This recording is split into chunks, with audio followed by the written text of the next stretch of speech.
நான் அடானி, லியோ வேற ஒரு நிறுவனம். லியோ வந்து என்ன பீட் பண்ணிட்டு சக்சஸ்ஃபுல்லா டான்ஜெட் கோட டெண்டர் நீங்க எடுத்துறீங்க.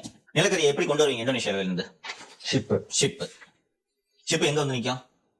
போர்ட்ல போர்ட் யார்ட்ட இருக்கு? அதான் இருக்கு. சோ லியோவோட ஷிப் வரும்போது நான் பெர்த் கொடுக்க மாட்டேன். டிலே பண்றது ஏதாவது சிக்கல் சொல்லி டிலே பண்றது. டிலே பண்ணா என்ன ஆகும்? ஆட்டோமேட்டிக்கா அந்த கான்ட்ராக்ட் கேன்சல் ஆயிடும், இல்ல கெட்ட பேர் வாங்குவாங்க. ஒவ்வொரு நாளைக்கும் ஷிப்புக்கு காசு கொடுக்கணும் பெர்த்ல.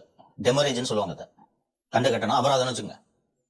ஒரு நாளைக்கு எவ்வளவு இருக்கும் சொல்லுங்க? ஒரு ஷிப்புக்கு நிறுத்துறீங்க, உங்களுக்கு 24 hours டைம் கொடுக்குறாங்க, தாண்டிடுது, எக்ஸ்ட்ரா நிக்குது உங்க ஷிப், எவ்வளவு சார்ஜ் சொல்லுங்க? எவ்வளவு சும்மா சொல்லுங்க? ஒரு நாளைக்கு 1 லட்சம் 2 லட்சம் 30 லட்சம் ரூபாய் பெர் டே. இப்போ லியோவால கோல் இறக்குமதி பண்ண முடியுமா? எதுக்கு துறைமுக மோனோபோலின்றது தெரியுதா?